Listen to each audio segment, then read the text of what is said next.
ইতিহাস ইতিহাস সবসময় সত্য বলে না। অনেক সময় ইতিহাস লেখা হয় ক্ষমতাবানদের হাতে, আর যাদের ক্ষমতা নেই তাদের গল্প চাপা পড়ে যায়। নমস্কার, আমি দেবজিৎ, আর আজ আমি আপনাদের এমন এক মানুষের কাহিনী শোনাতে যাচ্ছি যার নাম শুনলেই বিতর্ক তৈরি হয়। কেউ তাকে বলে বাংলার প্রথম স্বাধীন সম্রাট, আবার কেউ বলে অত্যাচারী নিষ্ঠুর শাসক। আমি কথা বলছি সম্রাট শশাঙ্ককে নিয়ে। আজ থেকে প্রায় 1400 বছর আগে ভারতের রাজনৈতিক মানচিত্র ছিল রক্তে ভেজা। গুপ্ত সাম্রাজ্য তখন ভেঙে পড়েছে, কেন্দ্রের শক্তি দুর্বল, চারিদিকে ছোট ছোট রাজ্য আর প্রতিদিন ক্ষমতার লড়াই। এই অস্থির সময়েই বাংলার গৌড় অঞ্চলে ধীরে ধীরে মাথা তুলছিল এক নতুন শক্তি। কিন্তু সমস্যা একটাই, এই শক্তির গল্প খুব কম মানুষই জানে। কারণ ইতিহাসের বইয়ে সম্রাট শশাঙ্ককে বেশিরভাগ ক্ষেত্রেই এক লাইনে শেষ করে দেওয়া হয়েছে, আর এই এক লাইনের পেছনেই লুকিয়ে আছে একটা সম্পূর্ণ রহস্যময় জীবন। শশাঙ্ককে বোঝার আগে আমাদের বুঝতে হবে সেই সময়টাকে। বাংলা তখন পরাধীন, সিদ্ধান্ত নিত অন্য রাজারা, যুদ্ধ হতো বাংলার মাটিতে, কিন্তু লাভ পেত অন্য কেউ। এই অপমান, এই অবহেলা একটা আগুন জ্বালিয়ে দিয়েছিল কিছু মানুষের ভেতর। শশাঙ্ক কি সেই আগুনের ফল, নাকি তিনি ছিলেন শুধুই ক্ষমতালোভী? এই প্রশ্নের উত্তর পেতে গেলে আমাদের ফিরে যেতে হবে তার শৈশবের অন্ধকারে। সম্রাট শশাঙ্কের জন্ম নিয়ে ইতিহাস আজও বিভক্ত। কোনো নির্দিষ্ট জন্মসাল নেই, কোনো স্পষ্ট রাজবংশের প্রমাণ নেই। কেউ বলেন তিনি গুপ্ত সাম্রাজ্যের এক অবশিষ্ট শাখার সন্তান, আবার কেউ কেউ বলেন তিনি ছিলেন এক সামন্ত পরিবারের ছেলে যাদের নাম ইতিহাসে লেখা হয় না। ভাবুন তো, একজন এত বড় সম্রাট, অথচ তার জন্ম নিয়েই এত অনিশ্চয়তা। এটা কি কাকতালীয় নাকি ইচ্ছাকৃত? একটা বিষয় কিন্তু সব ঐতিহাসিক মানেন, শশাঙ্ক খুব কাছ থেকেই রাজনীতি দেখেছিলেন। তিনি রাজদরবার দেখেছেন ক্ষমতার খেলা, দেখেছেন কিভাবে আজ যে মিত্র কাল সে শত্রু। এই অভিজ্ঞতাই তাকে অন্যদের থেকে আলাদা করে তোলে, শৈশব মানুষকে গড়ে তোলে। লোককথা বলে শশাঙ্ক ছোটবেলা থেকেই অস্ত্র চালনায় পারদর্শী ছিলেন, কিন্তু তার আসল শক্তি ছিল তরবারিতে নয়, তার মাথায়। তিনি খুব অল্প বয়সেই বুঝে গিয়েছিলেন শক্তি মানে শুধু বাহুবল নয়, শক্তি মানে মানুষের মন। একটা শিশু যদি ছোটবেলা থেকে বিশ্বাসঘাতকতা থেকে বড় হতে থাকে, তাহলে সে কি বড় হয়ে নির্দোষ থাকতে পারে, নাকি সে নিজেই হয়ে ওঠে সেই খেলাটার মাস্টার? শোনা যায় শশাঙ্ক খুব কম কথা বলতেন। তিনি আগে শুনতেন, তারপর সিদ্ধান্ত নিতেন। এই নীরবতা অনেককে ভয় পাইয়ে দিত। ইতিহাস বলে যারাই কম কথা বলে তারাই সব থেকে বেশি বিপজ্জনক। শৈশব পেরিয়ে যৌবনে পা দেওয়ার সঙ্গে সঙ্গেই শশাঙ্ক বুঝে যান, যদি বাঁচতে হয় তবে শক্তিশালী হতে হবে, আর যদি শক্তিশালী হতে হয় তবে নিজের রাজ্য চাই। কিন্তু একটা প্রশ্ন থেকেই যায়, কিভাবে একজন প্রায় অজানা মানুষ এত বড় ক্ষমতার পথে হাঁটে? প্রশ্নের উত্তর লুকিয়ে আছে তার উত্থানের গল্পে। পরের অধ্যায়ে আমরা দেখব কিভাবে শশাঙ্ক ধীরে ধীরে উঠে এলেন গৌড়ের সিংহাসনের দিকে। এই উত্থান কি ছিল ন্যায়ের পথে, নাকি রক্তের ওপর দাঁড়িয়ে? সত্য জানতে চাইলে চলুন প্রবেশ করা যাক গল্পের দ্বিতীয় অধ্যায়ে।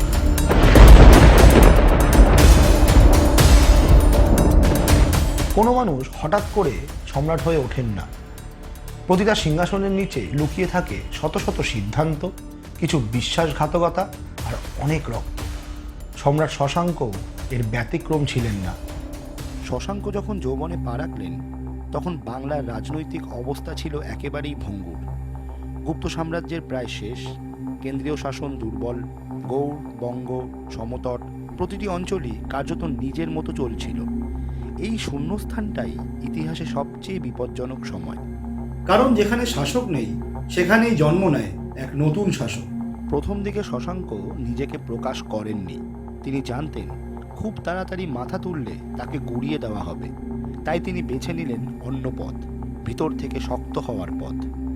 এটাই একজন সাধারণ সৈনিক আর একজন ভবিষ্যৎ সম্রাটের মধ্যে পার্থক্য। ঐতিহাসিক সূত্র বলছে শশাঙ্ক প্রথমে ছিলেন এক সামন্ত রাজ্যের উচ্চপদস্থ কর্মচারী। তিনি রাজত্ব দেখতেন, সেনা সংগঠনের খুঁটিনাটি বুঝতেন, আর সবচেয়ে বড় কথা, তিনি মানুষের দুর্বলতা চিনতেন। কে লোভী, কে ভীতু, আর কে বিশ্বাসঘাতক, এই তালিকা তার মাথায় ছিল। রাজনীতি মানে শুধু যুদ্ধ নয়, রাজনীতি মানে মানুষকে পড়তে পারা। এই সময়ই শশাঙ্ক গোপনে নিজের শক্তি বাড়াতে শুরু করেন।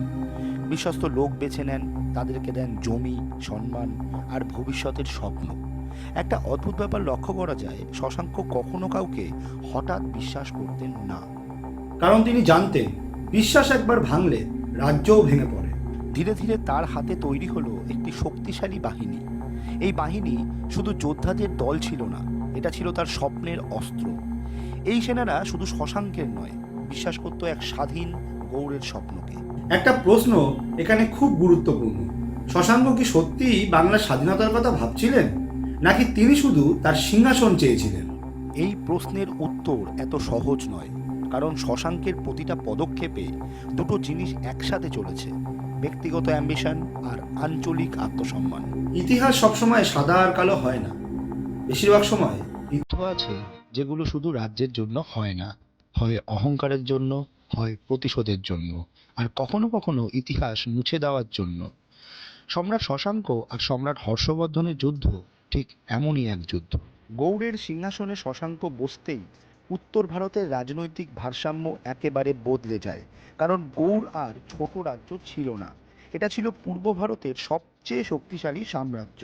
আর এই শক্তির উত্থান সবচেয়ে বেশি অস্বস্তিতে ফেলেছিল একজন মানুষকে, সম্রাট হর্ষবর্ধনকে। হর্ষবর্ধন ছিলেন উত্তর ভারতের সবচেয়ে প্রভাবশালী শাসক। তার স্বপ্ন ছিল সমগ্র ভারতবর্ষকে নিজের নিয়ন্ত্রণে আনা, আর শশাঙ্ক ছিলেন সেই স্বপ্নের সবচেয়ে বড় বাধা।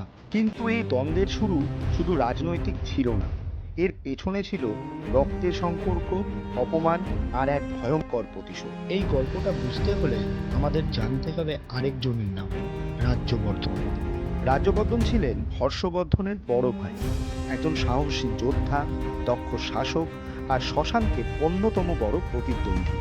ইতিহাস বলে রাজ্যবর্ধন একসময় গৌড়ের বিরুদ্ধে অভিযান শুরু করেন, কিন্তু এখানেই ইতিহাসের সবচেয়ে বিতর্কিত অংশ শুরু। কিছু ঐতিহাসিক সূত্র বলে শশাঙ্ক কূটনীতির আশ্রয় নেন। তিনি রাজ্যবর্ধনের সঙ্গে শান্তির প্রস্তাব দেন, কিন্তু সেই শান্তি ছিল শুধুই বাহানা। এখন প্রশ্ন ওঠে, শশাঙ্ক কি সত্যিই বিশ্বাসঘাতক ছিলেন? কিছু বৌদ্ধ গ্রন্থ অনুযায়ী রাজ্যবর্ধনকে প্রতারণার মাধ্যমে হত্যা করা হয়। এই ঘটনার দায় সরাসরি এসে পড়ে শশাঙ্কের উপর। কিন্তু মজার বিষয় হলো, এই ঘটনার কোনো নিরপেক্ষ প্রত্যক্ষ প্রমাণ নেই। তাহলে প্রশ্ন দাঁড়ায়, সত্যিই কি শশাঙ্ক রাজ্যবর্ধনকে হত্যা করেছিলেন, নাকি ইতিহাস তাকে দোষী বানিয়েছে? যাই হোক, এই ঘটনার পর হর্ষবর্ধনের সামনে আর কোনো রাস্তা খোলা ছিল না। তিনি প্রতিজ্ঞা করেন শশাঙ্ককে ধ্বংস করবেন। এটা এখন আর রাজ্যের যুদ্ধ নয়, এটা এখন ব্যক্তিগত যুদ্ধ। হর্ষবর্ধন বিশাল সেনাবাহিনী নিয়ে গৌড়ের দিকে অগ্রসর হন।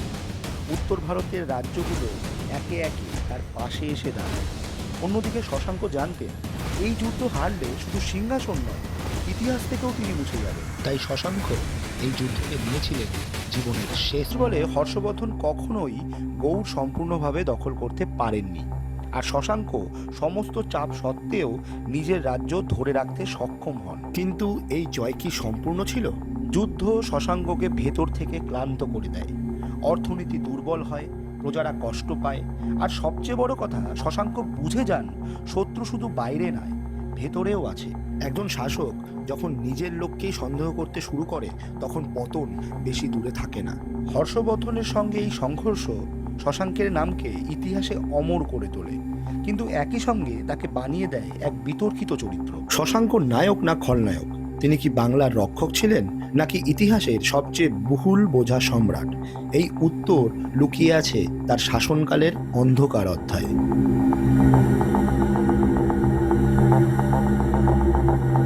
যুদ্ধ জিতে একজন রাজা হওয়া যায়, কিন্তু ন্যায় দিয়ে শাসন করলেই ইতিহাসে একজন সম্রাট হওয়া যায়। সম্রাট শশাঙ্ক ঠিক কোন ধরনের শাসক ছিলেন? নির্দয় অত্যাচারী, নাকি সময়ের চাপে কঠোর হয়ে ওঠা এক বাস্তববাদী শাসক? হর্ষবর্ধনের সঙ্গে যুদ্ধের পর শশাঙ্ক আর শুধু একজন যোদ্ধা ছিলেন না, তিনি তখন এক বিশাল সাম্রাজ্যের শাসক। আর শাসক হওয়া মানে প্রতিদিন এমন সিদ্ধান্ত নেওয়া যেখানে কেউ না কেউ ক্ষতিগ্রস্ত হবেই। ইতিহাস এখান থেকেই শশাঙ্ককে দুই ভাগে ভাগ করে। একদল বলেন তিনি ছিলেন নিষ্ঠুর, আর একদল বলেন তিনি ছিলেন সময়ের চেয়ে এক ধাপ এগিয়ে থাকা শাসক। চলুন আগে দেখি তার শাসন ব্যবস্থা কেমন ছিল। শশাঙ্ক প্রথমেই প্রশাসন শক্ত করেন। রাজ্যের প্রতিটি অঞ্চলে বসানো হয় বিশ্বস্ত প্রতিনিধি। কর আদায়, আইন শৃঙ্খলা, সেনা নিয়ন্ত্রণ সবকিছুই আসে সরাসরি রাজদরবারের অধীনে। এই কাজটাই অনেক শাসক করতে ভয় পায়, কারণ ক্ষমতা কেন্দ্রীভূত করলে শত্রু বাড়ে। শশাঙ্ক জানতেন তার শত্রু বাইরে কম, ভেতরে বেশি, তাই তিনি সামান্য সন্দেহেও কঠোর ব্যবস্থা নিতেন। এখান থেকেই জন্ম নেয় তার নিষ্ঠুর শাসক ভাবমূর্তি। কিন্তু প্রশ্ন হলো, তিনি কি বিনা কারণে নিষ্ঠুর ছিলেন? শশাঙ্কের সময় বিদ্রোহ ছিল নিত্যদিনের ঘটনা। স্থানীয় সামন্তরা সুযোগ পেলেই বিদ্রোহ করত। শশাঙ্ক এসব বিদ্রোহ দমন করতেন কঠোর হাতে। অনেক ক্ষেত্রে বিদ্রোহীদের প্রকাশ্যে শাস্তি দেওয়া হতো। আজকের চোখে এই শাস্তি নিষ্ঠুর মনে হয়, কিন্তু সেই সময় এটাকেই বলা হতো শাসনের ভাষা। সবচেয়ে বড় বিতর্কের বিষয় আসে ধর্ম নিয়ে। বৌদ্ধ ঐতিহাসিকদের লেখায় শশাঙ্ককে দেখানো হয়েছে বৌদ্ধ বিরোধী শাসক হিসেবে। অভিযোগ করা হয় তিনি বৌদ্ধ মঠ ধ্বংস করেছিলেন, বৌদ্ধ ভিক্ষুকদের নির্যাতন করেছিলেন। কিন্তু ইতিহাস কি এখানেই শেষ? এই অভিযোগগুলোর বেশিরভাগই এসেছে বৌদ্ধ সূত্র থেকে, কিন্তু কোনো শিলালিপি, কোনো সমসাময়িক প্রশাসনিক নথি সরাসরি এই অভিযোগ প্রমাণ করে না। বরং কিছু প্রত্নতান্ত্রিক প্রমাণ বলে শশাঙ্কের রাজ্যে বিভিন্ন ধর্ম পাশাপাশি টিকেছিল। তাহলে প্রশ্ন ওঠে, শশাঙ্ক কি সত্যিই ধর্মান্ধ ছিলেন, নাকি রাজনৈতিক কারণে তিনি বিভিন্ন ধর্মীয় প্রতিষ্ঠানগুলির বিরুদ্ধে ব্যবস্থা নিয়েছিলেন? একটি তত্ত্ব বলে শশাঙ্ক মূলত রাজনৈতিক বিদ্রোহ দমন করেছিলেন, যা পরবর্তীকালে ধর্মীয় নিপীড়ন হিসাবে তুলে ধরা হয়, কারণ অনেক বৌদ্ধ মঠ তখন রাজনৈতিক শক্তির কেন্দ্র হয়ে উঠেছিল। ইতিহাসে এটা নতুন কিছু নয়। ক্ষমতা আর ধর্ম বহুবার একে অপরের সঙ্গে জড়িয়ে গেছে। শশাঙ্কের শাসনের আরেকটা দিক ছিল উন্নয়ন। নদীপথ বাণিজ্য, কৃষি ব্যবস্থার উন্নতি, দুর্গ নির্মাণ, এসবের প্রমাণ পাওয়া যায়। গৌড় ধীরে ধীরে এক শক্তিশালী অর্থনৈতিক অঞ্চলে পরিণত হয়। এই দিকটা ইতিহাসের বইয়ে খুব কম বলা হয়। শশাঙ্ক নিজের নামের মুদ্রা চালু করেন। এটা শুধু অর্থনীতির বিষয় নয়, এটা ছিল স্বাধীনতার ঘোষণা, একটা বার্তা, গৌড় আর কারো অধীন নয়। এই কাজটা একজন অত্যাচারী শাসক করে। তবুও শশাঙ্কের শাসনে ভয় ছিল। মানুষ জানত ভুল করলে ক্ষমা নাও পেতে পারে, আর এই ভয়ই তার শাসনকে শক্ত করেছিল, আবার একাও করে তুলেছিল। ভয় দিয়ে শাসন করলে রাজ্য চলে, কিন্তু ভালোবাসা আসে না। সময়ের সাথে সাথে শশাঙ্ক আরও একা হয়ে পড়ে। বিশ্বাসের পরিসর ছোট হয়, সন্দেহ বাড়ে, আর এখান থেকেই তার পতনের বীজ অজান্তেই বপন হতে শুরু করে দেয়। শশাঙ্ক কি বুঝতে পেরেছিলেন এই বিপদের ইঙ্গিত, নাকি তিনি ক্ষমতার চাপে সবকিছু উপেক্ষা করেছিলেন? কারণ ইতিহাস বলে শশাঙ্কের শেষটা ছিল আরো রহস্যময়, আরো অন্ধকার।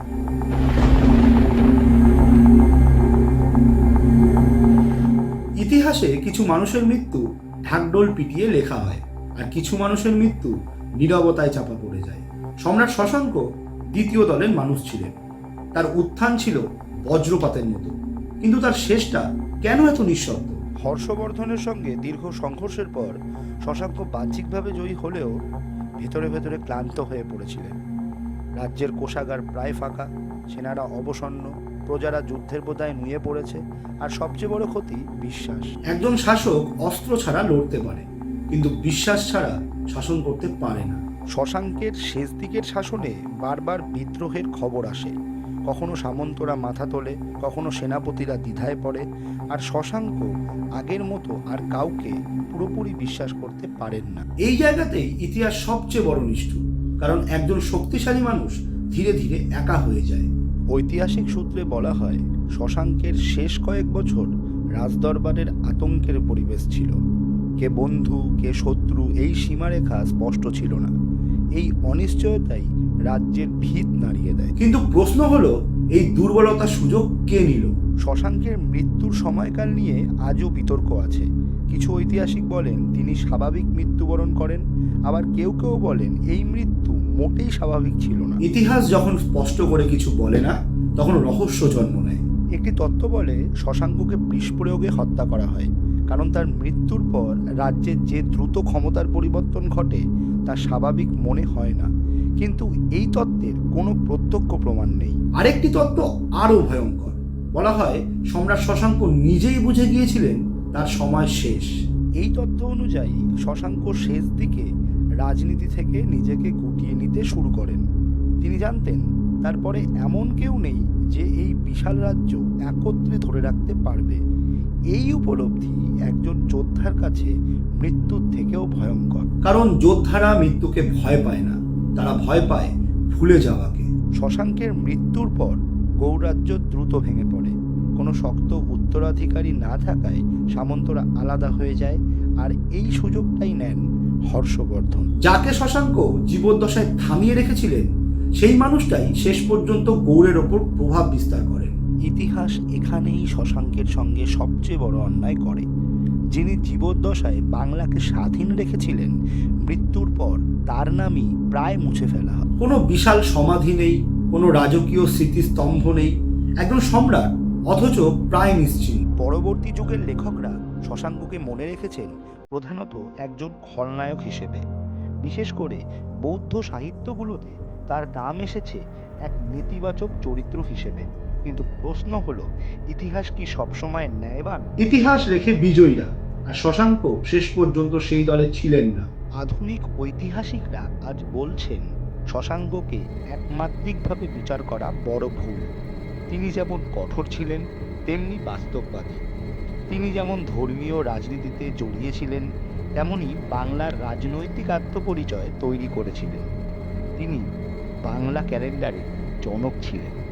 একজন মানুষ একসাথে নায়ক ও খলনায়ক হতে পারে, শশাঙ্ক তার সব থেকে বড় উদাহরণ। শশাঙ্কের মৃত্যুর সাথে সাথে একটি অধ্যায় শেষ হয়, কিন্তু তার রেখে যাওয়া প্রশ্নগুলো আজও বেঁচে আছে। তিনি কি ছিলেন বাংলার প্রথম স্বাধীন সম্রাট, নাকি তিনি ছিলেন ক্ষমতার মোহে আটকে পড়া এক নিষ্ঠুর শাসক? সত্যিটা হয়তো এই দুয়ের মাঝখানে, আর হয়তো সেই সত্যিটাই ইতিহাস সবচেয়ে বেশি লুকিয়ে রাখে। সম্রাট শশাঙ্ক চলে গেছে, কিন্তু তার ছায়া বাংলার ইতিহাসে আজও রয়ে গেছে। যতদিন আমরা প্রশ্ন করব, ততদিন তিনি পুরোপুরি হারিয়ে যাবেন না। কিন্তু গল্প এখানেই শেষ নয়, কারণ মৃত্যুর পরেও শশাঙ্ককে নিয়ে আরো কিছু প্রশ্ন ইতিহাস আজও এড়িয়ে যায়।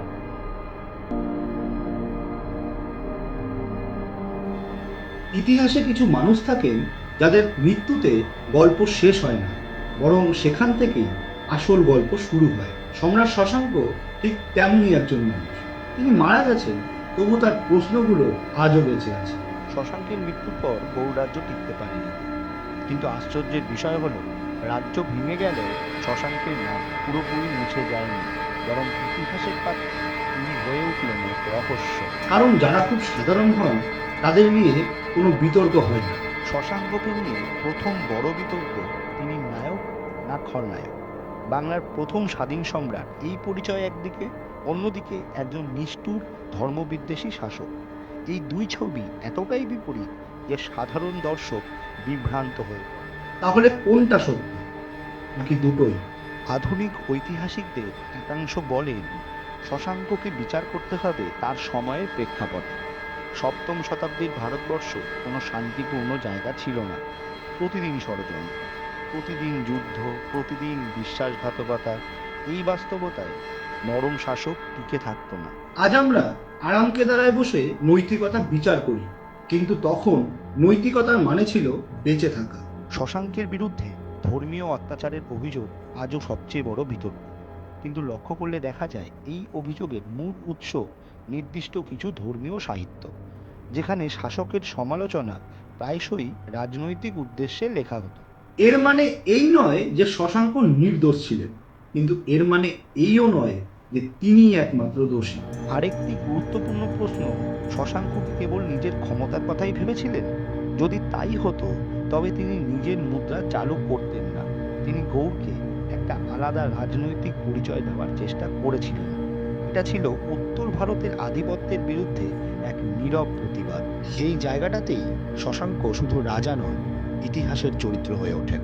শশাঙ্কের আরেকটা উত্তরাধিকার আত্মসম্মান। তিনি দেখিয়ে দিয়েছিলেন বাংলা চাইলেই নিজের মতো করে দাঁড়াতে পারে। এই ধারণাটাই পরবর্তী শতাব্দীতে পাল রাজাদের অনুপ্রেরণা দেয়। ইতিহাসের এই যোগসূত্র খুব কম মানুষই বলে। পাল সাম্রাজ্যের উত্থান হঠাৎ করে হয়নি, তার আগে মানসিক প্রস্তুতির দরকার ছিল। আর সেই প্রস্তুতি প্রথম বীজ বপন করেছিলেন সম্রাট শশাঙ্ক। কিন্তু ইতিহাস তাকে সেই কৃতিত্ব দেয়নি। কারণ ইতিহাস প্রায় জটিল মানুষদের পছন্দ করে না। ইতিহাসটা সোজা গল্প, স্পষ্ট নায়ক, স্পষ্ট খলনায়ক। শশাঙ্ক এই কাঠামোতে ফিট করে না।